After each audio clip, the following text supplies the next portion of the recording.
Hello learners, welcome back to my YouTube classes. This is Kavya Chijjeri here with a SSLC Model Science question paper along with the answers for your upcoming exams, that is 2025-2026. So for each detailed question and answers, stay till the end. Again, if you're new to this channel, please like, share, subscribe and do comments also. So let's get started. So next is our 11th OR question. Okay, so here in this 11th OR question, it is divided into A and B again. So question A will be a 350 watts bread toaster is used 6 hours per day. Again, our 250 watt iron box is used 4 hours per day. Okay, if these appliances are used for 30 days, calculate the total cost of energy consumption at the rate of rupees 4 per 1 kilowatt hour. As you can see here, power of the toaster that is 350 watts. Okay, so it can be written as 0.35 kilowatt. Again, energy consumed in the 30 days. Here they have given per day they are using for 6 hours only. So let us multiply this to 30, means the power of the toaster into 6 hours into 30 days. So it gives 63 kilowatt hour. Okay, so that is the energy used in 30 days by the toaster. So let's see the power of iron. Okay, here it is 250 watts. So that is given here. Yes, here. Okay, so again it can be written as 0.25 kilowatt. Let's see energy used in the 30 days. Okay, so 0.25. So this power of iron, that is what they are telling, 250 watt iron box is used 4 hours per day, means per day they are using 4 hours.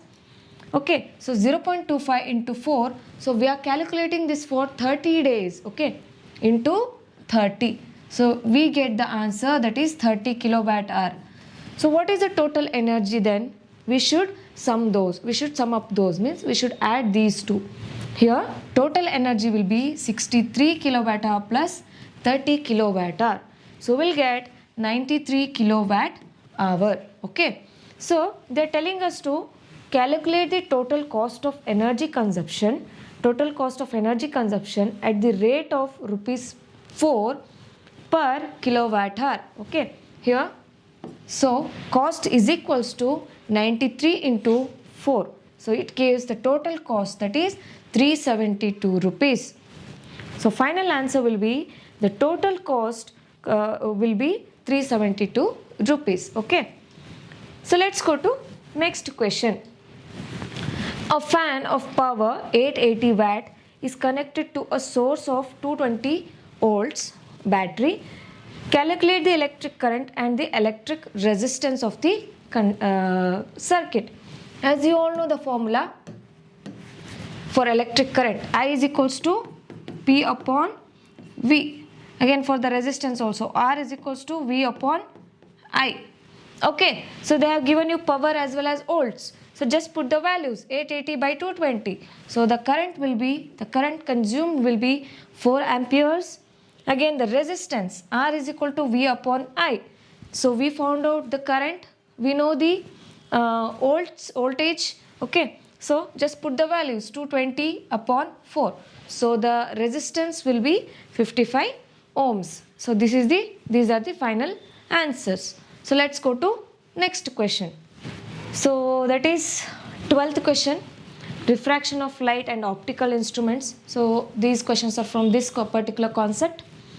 Question number 12, in that A, state the laws of refraction of light. So there are two laws, as you all know, the incident ray, refracted ray and the normal at the point of incidence all lie in the same plane. So this is a first law of refraction.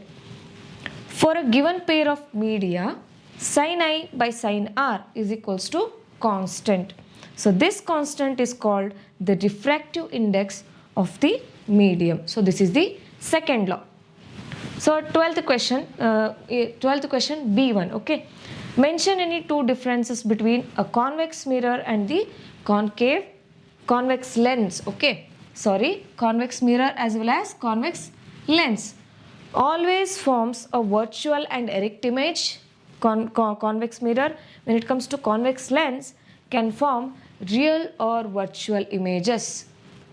So the second difference is in the convex mirror used in the rear view mirrors of the vehicles, but when it comes to convex lens used in the magnifying glasses, camera and spectacles. So these are the two differences of convex mirror as well as convex lens. So these are the two differences. So until now the physics questions are over. I hope that concepts are clear. So just go through once. So if you have any doubt, please do comments in the comment section. So I'll clarify your doubts.